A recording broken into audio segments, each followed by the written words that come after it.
எல்லோருமே one pot sambar சாதம் செஞ்சு சாப்பிட்ருப்போம். ஒன் பாட் வத்தக்குழம்பு சாதம் எப்படி பண்ணுறதுன்னு பார்க்கலாமா? நல்லா தலை சூப்பராக குக்கரில் தான் பண்ண போகிறோம் இன்றைக்கி. அதுக்கு ஒரு குக்கரை நல்லா ஹீட் பண்ணிட்டு 2 டேபிள் ஸ்பூன் நல்லெண்ணெய் விட்டுருக்கேன். வத்தக்குழம்புக்கு நல்லெண்ணெய் தான் நல்லாயிருக்கும். இதோட 1/2 டீஸ்பூன் கடுகு, 1/4 டீஸ்பூன் வெந்தயம், 4 வரமிளகா, கொஞ்சம் கருவேப்பிலை இதெல்லாம் தாளித்து கொட்டிக்கலாம். அடுத்ததான் நீல வாக்கில் வெங்காயத்தை நறுக்கி வச்சுருக்கேன். நீங்கள் இந்த மாதிரி பெரிய வெங்காயம் இல்லைன்னா சின்ன வெங்காயம் கூட சேர்த்து பண்ணலாம், ரொம்ப நல்லாவே இருக்கும். வெங்காயம் வதங்கினோடனே பரங்கிக்காய் நல்லா க்யூபாக நறுக்கி வச்சுருக்கேன், ஒரு கப்பளவுக்கு இருக்கும், அதையும் சேர்த்து வதக்கிக்கலாம்.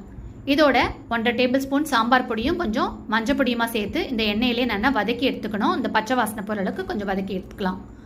இதோட புளி தண்ணி சேர்க்கணும். ஒரு பெரிய நெல்லிக்காய் சைஸ் அளவுக்கு புளியை கரைச்சி எடுத்து வச்சுக்கோங்க. நான் புளி பேஸ்ட்டாக எடுத்துட்டு அதை தண்ணியில் கரைச்சி நான் விட்டுருக்கேன். இதுக்கு தேவையான அளவுக்கு கல்லுப்பாக சேர்த்துக்கலாம். இதோட 3 கப் அளவுக்கு தண்ணியும் சேர்த்து நல்லா கொதிக்க விடலாம். 1 கப் அளவுக்கு நம்ம அரிசி எடுத்து வச்சுக்க போகிறோம், அதனால் இதை நல்லா கொதிச்சு வரட்டும்.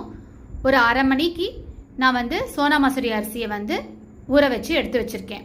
இது தண்ணி நல்லா கொதிச்சதுக்கப்புறமா இந்த அரிசியை சேர்த்து குக்கரை மூடி 3 விசில் விட்டு எடுத்தாலே போகிறோம். சூப்பராக நல்லா வெந்து நல்லா வந்துடும். இப்போ நான் திறந்து காமிக்கிறேன் பாருங்கோ, நல்லா தலை சூப்பராக வந்திருக்கு. இதில் கொஞ்சமாக மணத்தக்காளி வத்தலை எண்ணெயில் பொரித்து அதோட சேர்த்துருக்கேன்.